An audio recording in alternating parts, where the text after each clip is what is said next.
বৃহস্পতিবার গভীর রাতে উত্তর দিনাজপুর জেলার চোপড়া বিধানসভা এলাকায় বিজেপি প্রার্থী শঙ্কর অধিকারীর গাড়িতে হামলার ঘটনা। অভিযোগ, তৃণমূল আশ্রিত দুষ্কৃতীরাই এই হামলা চালায়। ঘটনাকে কেন্দ্র করে এলাকায় চাপা উত্তেজনা। স্থানীয় সূত্রে জানা গিয়েছে, বৃহস্পতিবার রাতে প্রচার সেরে এক অসুস্থ বিজেপি কর্মীর বাড়ি থেকে ফেরার পথে মাঝিয়ালি গ্রাম পঞ্চায়েতের সয়গজ এলাকায় শঙ্কর অধিকারীর গাড়ি আটকে দেয় একদল দুষ্কৃতী।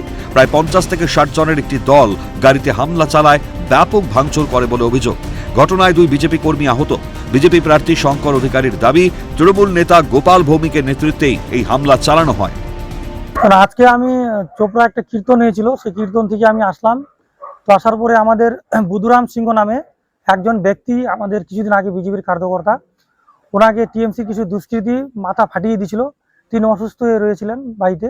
তাকে আমি 8:30 নাগাদ দেখতে যাই তার বাড়ি, এবং ফেরার পথে আমাদের চন্দন সরকার ওনার বাড়িতে আমি ওনার সাথে একটু দেখা করি। তো ফেরার পথে টিএমসি আশ্রিত কিছু দুষ্কৃতী গোপাল ভৌমিকের নেতৃত্বে আমার গাড়ির সামনে বাইক রেখে দেয় এবং পিছনেও গাড়ি রাখে। এতে কি হয়, আমার গাড়ি জাম হয়। জাম হওয়ার ফলে তারা 50-60 জন মিলে আমার গাড়ির উপরে হামলা চালায়। এই হামলাতে আমার গাড়ি পিছনে আগে সব ভেঙে দিয়েছে তারা। শঙ্কর অধিকারী কখনো ভয় পায় না, আর শঙ্কর অধিকারী ভয় করে দামানো যাবে না, আর বিজেপিকেও ভয় দেখিয়ে দমিয়ে রাখা যাবে না। তো আমাদের যারা এই সমস্ত করেছে তাদের জন্য আমরা অবশ্যই থানায় দ্বারস্থ হব। প্রশাসনের কাছে আমরা কমপ্লেন করতে যাচ্ছি। এই ঘটনাতে আমাদের 2 জন জখম হয়েছে, আমরা তাদেরও মেডিকেল করাবো। হ্যাঁ, আমাদের ওখানে 5 থেকে 7 রাউন্ড ফায়ারিং হয়েছে। এই ফায়ারিংগুলো কে করছে সেটা আমরা টোটালি দেখতে পাইনি, কিন্তু ফায়ারিং হয়েছে। এটা টিএমসি আজকে দুষ্কৃতীরাই করেছে। তৃণমূলের স্থানীয় নেতৃত্ব গোপাল ভৌমিক অভিযোগ অস্বীকার করেন। তিনি বলেন, শঙ্কর অধিকারী একজন জেল খাটা আসামি এবং গুন্ডা। শঙ্কর অধিকারী তাকে প্রাণে মারার জন্য আসছিল, আশঙ্কা তৃণমূল নেতা। দেখুন, আজকে যাকে এখানে বিজেপি প্রার্থী বলেছেন, উনি প্রার্থী বলে তো ভুলবে, উনি একটা গুন্ডা। বিগত দিনেও দেখছেন ওনার যে রেকর্ড আছে, উনি জেল খাটা আসামি এবং আর্মস সহ।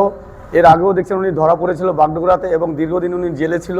এবং বিশেষ করে আমি বলবো, এই যে বিজেপি প্রার্থী শঙ্কর অধিকারী, এর আগেও দেখছেন বিভিন্নভাবে ধুমকি দিয়েছিল যে দেখে দিবে উনি আমাকে, এবং গতকাল আমি আশঙ্কা করছি আমাকে প্রাণে মারার জন্য উনি এখানে আসছিল। এবং ওনার ভাই এবং উনি যে গুন্ডা, সেটা পুলিশ অন রেকর্ডেও আছে এবং সবাই জানে। গুলি চলেছে, 3 থেকে 4 রাউন্ড গুলি চলেছে, এবং গুলির যে খোল সেটাও পুলিশ উদ্ধার করে নিয়ে গেছে। গুলি শঙ্কর অধিকারী নিজে চালিয়েছে এবং তার ভাই সুব্রত অধিকারী, কনভেনেন্ট হচ্ছে ইসমাইল, উনিও চালিয়েছে। দুই ভাই ওনারা গুলি চালিয়েছে। বড় বিষয়, উনি একজন প্রার্থী। কালকে যদি ওনার এই সুইগঞ্জ এরিয়ায় ওনার কোনো মিটিং বা রোড শো বা মিছিলে যদি কোনো পারমিশন থাকে, তো সেটা উনি দেখাবে। আমরা নির্বাচন কমিশনকে কালকে জানিয়েছি এবং লিখিতভাবেও আমরা জানিয়েছি যে আজকে একজন রাত্রে 10টার দিকে, 9টা থেকে 10টার মধ্যে হবে সময়টা, তখন একটা ক্যান্ডিডেট সে 20-25টা বাইক এবং নিজের গাড়ি এবং সাথে একটা পিকআপ ভ্যানে আগ্নেয়াস্ত্র সহ এবং বিভিন্ন মেটেরিয়ালস, বোম, বন্দুক নিয়ে তারা আমাদের কর্মীদের ভয় দেখানো এবং তাদেরকে জানে মারার চেষ্টা করেছে। খবর পেয়ে ঘটনাস্থলে পৌঁছয় চোপড়া থানার পুলিশ এবং কেন্দ্রীয় বাহিনী। পরিস্থিতি বর্তমানে নিয়ন্ত্রণে রয়েছে বলে প্রশাসন সূত্রে জানা গিয়েছে। ঘটনার প্রতিবাদে প্রশাসনের কাছে লিখিত অভিযোগ দায়ের করেছে বিজেপি। দ্রুত দোষীদের গ্রেপ্তার না করা হলে বৃহত্তর আন্দোলনে নামার হুঁশিয়ারি দিয়েছেন দলের নেতৃত্বরা। 8 নম্বর গ্রাম পঞ্চায়েত বিজেপির ঘাঁটি, এখান থেকে বিজেপির চোপড়া বিধানসভা উত্থান হয়েছে। এইভাবে গাড়ি ভেঙে ক্যান্ডিডেটকে মারার চেষ্টা করে বিজেপিকে রোখানো যাবে না। আমরা বিজেপির কর্মী, আমাদের শেষ রক্তবিন্দু থাকা পর্যন্ত আমরা লড়াই করব। আমাদের 2 জন কার্যকর্তা আছে, ইনাকে মারার চেষ্টা করেছে, হাতে দেখতে পাবেন বিকাশ দা ও উত্তম দা। আরও 2 জন কার্যকর্তা আছে, তারা সম্পূর্ণ জখম হয়েছে। আমাদের ক্যান্ডিডেটকে মারার চেষ্টা করা হয়েছে, ড্রাইভার ছিল তাকে মারার চেষ্টা করা হয়েছে। এইটা মেনে নেওয়া যাবে না। আমরা প্রশাসনের দ্বারস্থ হব এবং গতকাল যদি প্রশাসন কোনো ব্যবস্থা না নেয়, আমরা রাস্তায় নামব। আর কিছুদিন পরেই ভোটের আগে রাজনৈতিক মহল সরগরম। দুর্গাপুর পূর্বের তৃণমূল প্রার্থী প্রদীপ মজুমদারের সমর্থনে লাগানো ব্যানার ফেলে দেওয়াকে কেন্দ্র করে শুক্রবার সকালে উত্তেজনা তৈরি হয় দুর্গাপুর এডিএল হাসপাতাল গেট চত্বর এলাকায়। প্রতিবাদে উত্তেজিত তৃণমূল কর্মীরা ক্ষোভে ফেটে পড়েন, ওঠে স্লোগান। ঘটনায় অভিযোগের তীর ওঠে রাম বাম দুজনের দিকেই। দুর্গাপুর 26 নম্বর ওয়ার্ডের প্রাক্তন তৃণমূল কাউন্সিলর দীপেন মাঝি বলেন, রাম বাম দুজনের ব্যানার ঠিকঠাক থাকলেও কেন তৃণমূলের ব্যানার সরিয়ে দেওয়া হলো? অভিযোগের কাঠগড়ায় নির্বাচন কমিশনও। 15 তারিখ মানে বুধবার দিনকে আমরা এখানে ব্যানার লাগিয়েছিলাম সেই ব্যানার কাল রাত্রি 11টা অবধি আমাদের ছেলেরা এখানে কাজ করতে তখন অবধি ছিল। রাত 11টার পর তারা বাড়ি যায়। সকালে যখন তারা নিজের কর্মস্থলে যাচ্ছিল তখন দেখছি আমাদের ব্যানার এখানে পড়ে আছে। আমি তখন এসে দেখি হ্যাঁ সত্যি ঘটনা তাই। তো আমি তো যথারীতি প্রশাসনের কাছে খবর নিলাম ব্যাপারটা কী আছে। তো ওনারা বলছেন হ্যাঁ নির্বাচন কমিশনের লোক এসেছিলো, তারা এসে খুলে দিয়ে গেছে।